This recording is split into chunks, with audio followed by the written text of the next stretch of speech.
meet a friend of mine. This is Elizabeth. Hello, Elizabeth. Elizabeth, this is my teacher, Dayuma. Your teacher? Dayuma belongs to a very elusive tribe, the Aucas. Every Thursday she teaches me the Auca language and culture. I dress like Quichua. I talk like Quichua. No one knows that I am Auca. But why do you pretend to be Quichua? The Quichuas fear the Aucas. If they knew Dayuma's past, they would force her to leave. Aucas are killers. Never trust the Aucas. They always kill. Dayuma, will you do something for me?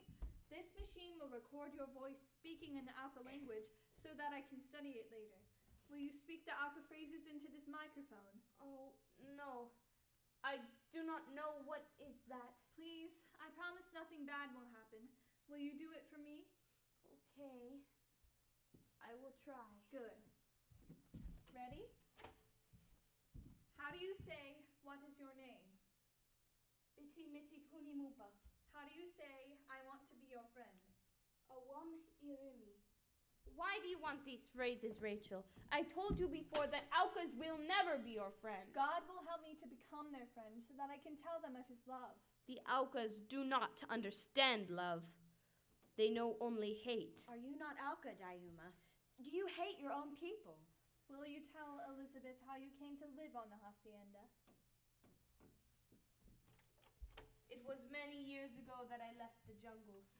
Before that, I lived among my people, the Aucas, with my father Tayento, my mother Akawo, my big brother Wawe, and my baby sister Gimri. We were happy as a family. But Moipa, another Auca man, hated my father. He speared at night. My father escaped into the water, but Moipa threw his spear far and hard.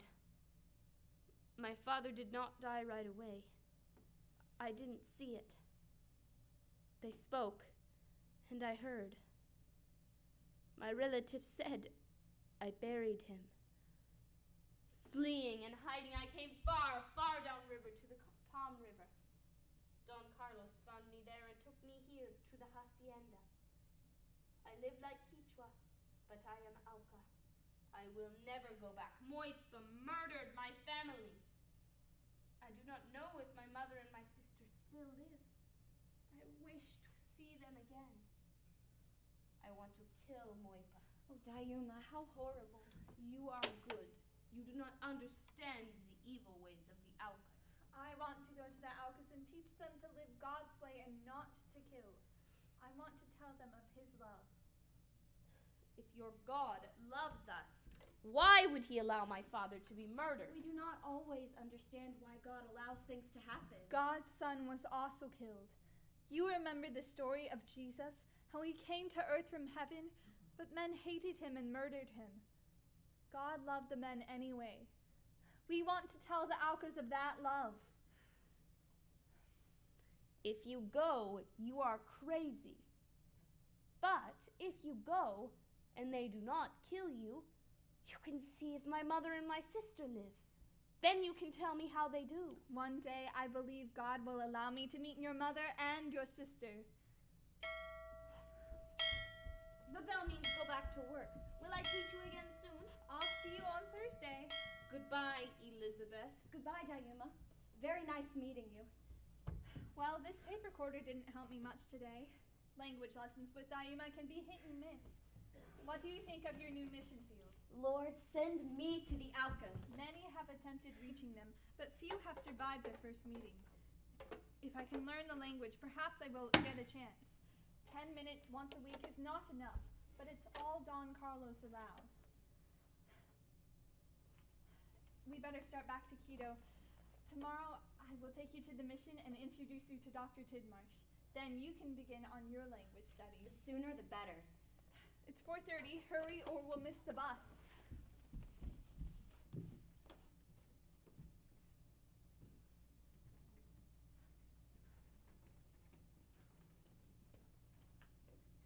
Thank you for meeting me at the mission house. I doubt I could have found my way to the mission office. No problem. I needed to return this recording machine to Dr. Tidmarsh anyway. Here we are. Nathan, what brings I flew in to meet Jim. He begins running the mission station at the Quechua village tomorrow. Elizabeth, my brother Nathan. He is a pilot with the Missionary Aviation Fellowship. Nathan, this is Elizabeth Howard. Nice to meet you, Nathan.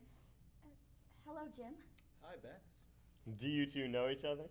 Oh, yes. Jim was a good friend of my brother David. Rachel, this is Jim Elliott. How do you do? So, you're leaving town? Tomorrow morning. That's how it goes with us, huh?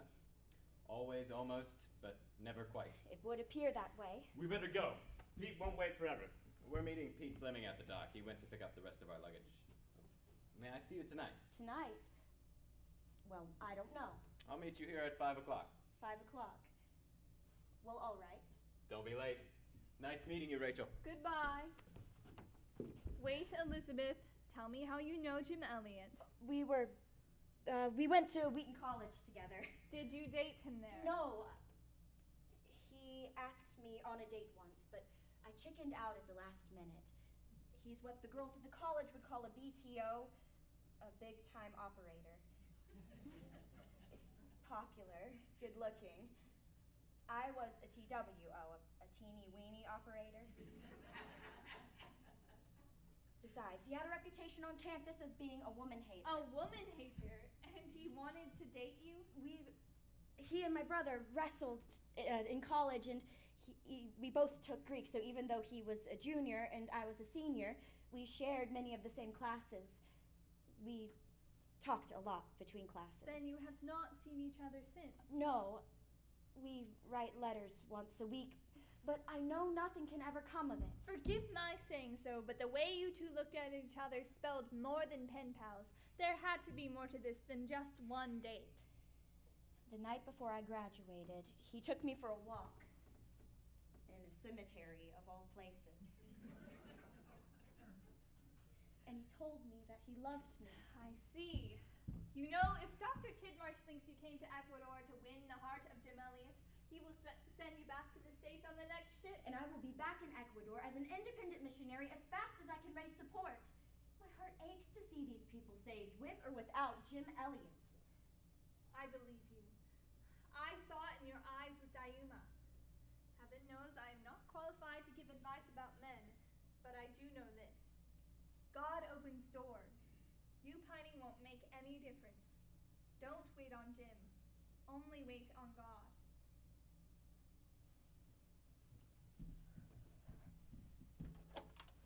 Lord, keep me single. I don't have the patience for men.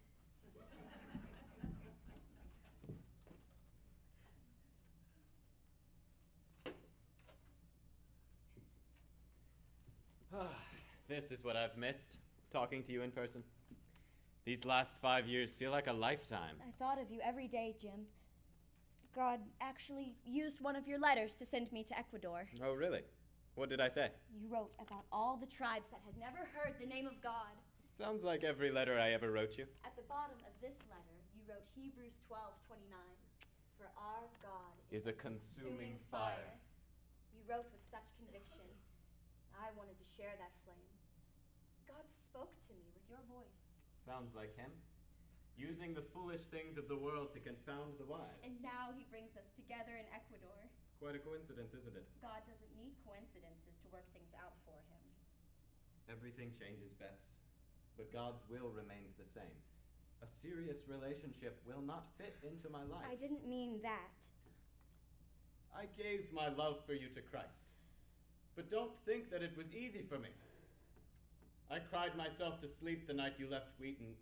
Even now I lay awake nights thinking of you. My prayer life suffers. My time with the Father is belabored, but I must let you go. He is a consuming fire, Bets, and I long to be engulfed by his divine flame. I only want God's will for my life. Nothing more. I'm afraid you've got a long, hard road ahead of you. Why? Waiting for me? I'm not waiting. Don't be angry. Angry. With you. Goodbye.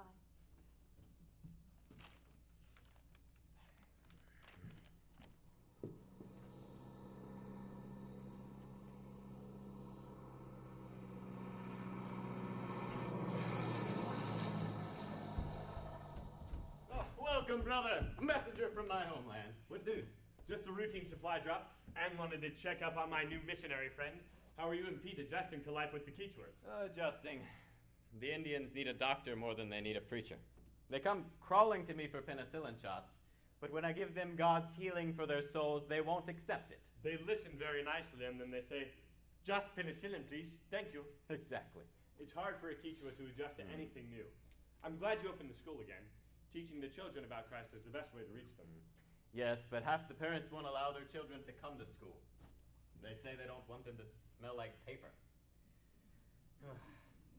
Sometimes I wonder if I landed in the right spot. Something more waits for me. The Aucas. I'm fascinated by them. The idea of reaching a tribe who has never heard the name of God.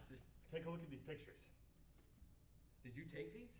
Last week, this Quichua man and woman crawled to a mission station. They had been speared by Aucas. Have they survived? Barely. See, the man was speared straight through the arm and the shoulder. He managed to drag the woman back. She was speared through the side. Dear Lord, how long? Their very hatred draws me to them. But where are they? 6 years I've flown over their territory. I've never seen an Auca. An abandoned hut once. But that was all. They will show themselves in God's time.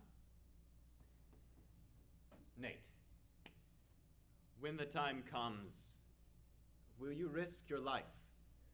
What is my life? A vapor. It passeth away. But what about Marge? What if something were to happen to her? When I married Marge, I gave my love for her to the Lord. I trust him to keep her. But doesn't marriage hold you back? I've always said that domesticated males are not much good for adventure. I wouldn't face an adventure without Marge. When those Indians came to the house bleeding and speared, Marge bandaged their wounds and stopped their bleeding. Sometimes God uses a woman to do what a man cannot do. Thinking about Daddy? Always. Let's get these supplies unpacked.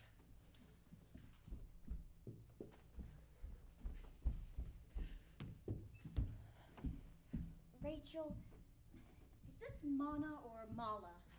Mana, but you place your verb after your noun as we would in English. In Quechua, it is the other way around. I'm never going to get the hang of this language. Give me Greek any day. Rachel, are you sure you want me to help you with your Alka studies? You really are doing well. Be patient. It takes time to catch the rhythm of the tribal languages. I wonder what's keeping Dayuma. Maybe she stopped to talk to someone in the fields. Perhaps, but it isn't like her to be late. Maybe. No one told her it was Thursday.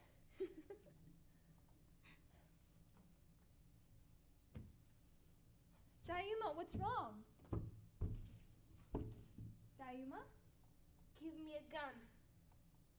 I will kill Moipa with it. Dayuma, what are you talking about? Are you ill? Please. Give me a gun. Dayuma, what have you been drinking?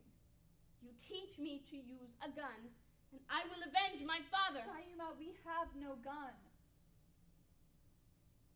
You are lying. White man always keeps a gun. Where is it? Give it to me. He killed my father. He killed my father. With a spear, he killed him. My uncle told me, I have dug a grave for your father. Moipa killed my father. Moipa must die. Give me a gun! Elizabeth! Lord, help us! You must Elizabeth! Rachel! You What must happened? give me a gun! I must kill Moipa with it, please! Hold still! You must give me the gun! Kill Moipa! Calm down, Dayuma. I must kill Moipa! And then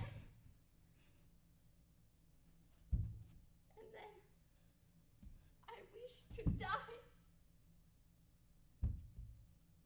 I wish to die. Wish to die. Are you all right? Shaken. I'll be fine. So this is what keeps you occupied? I assure you that wasn't an average lesson. She was... Oh, I know. I could smell it on The her. look on her face. I'd never seen her so... Jim, I was so scared. Anyone would have been. I was scared for you. She passed out. She felt ill in the field and the foreman gave her medicine. Some medicine. I put her to bed. Nothing to do but let her sleep it off. Put this on your arm. Hatred possesses her. Hatred and bitterness. Sin eats away from the inside. Exposing it is ugly business. My goodness, she was strong. I don't know what we would have done if Jim hadn't appeared. I thought I'd surprise you. Surprise! Elizabeth, remember what I told you the first day we met? No coincidences in God's plan, and no accidents either. No coincidences. I guess that is it for our language lesson this afternoon. Jim, Elizabeth says that language has come real natural to you. Would you take a look at my notebooks? Well, then. I'm transcribing the Alka language. Actually, I came to speak to Bets. Oh. In that case, I'll go check on Dayuma. I probably shouldn't leave her alone. Excuse me.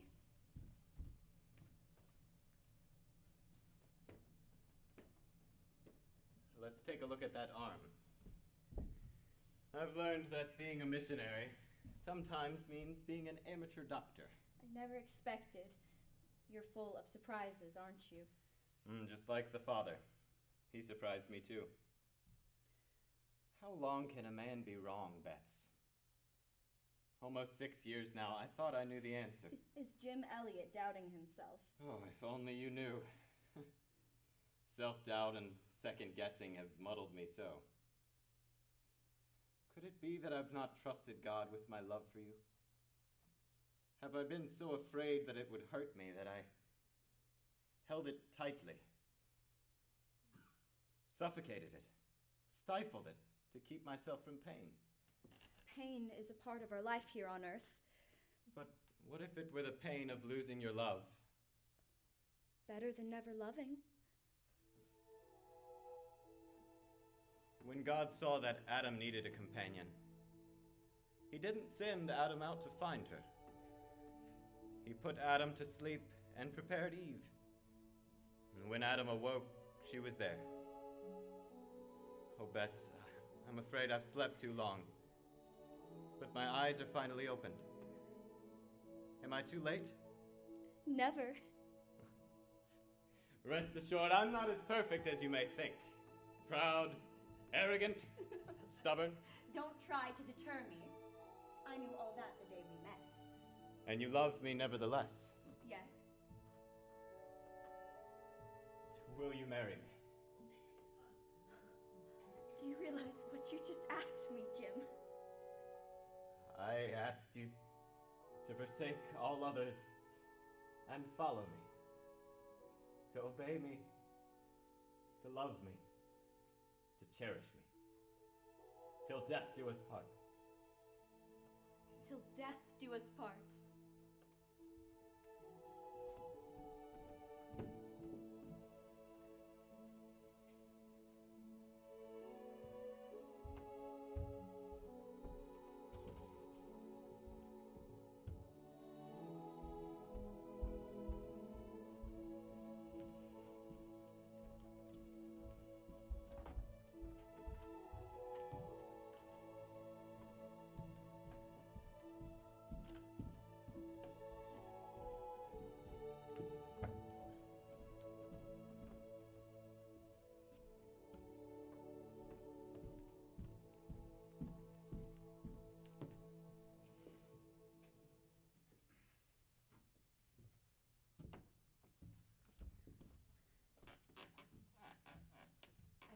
Got Valerie to sleep. Is that Nate's airplane? It looks like it. What is he doing coming back so soon? We don't need supplies. Do you think something's wrong? Marge would have radioed if it were. Anyway, we'll know soon he's landing. What are you doing out here? Having a garden party with the mosquitoes? Just writing in my journal. I'm glad you keep a journal. Someday, it will be useful when I write your biography. You have the most absurd ideas. And someday, Valerie will read in it how great a man her daddy is. Won't she know? Only because you'll tell her. Jim, you happy? Incredibly. You always worried that marriage would tie you down, and now we have a baby.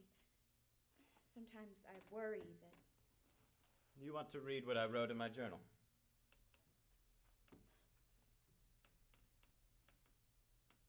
I wonder sometimes if it is right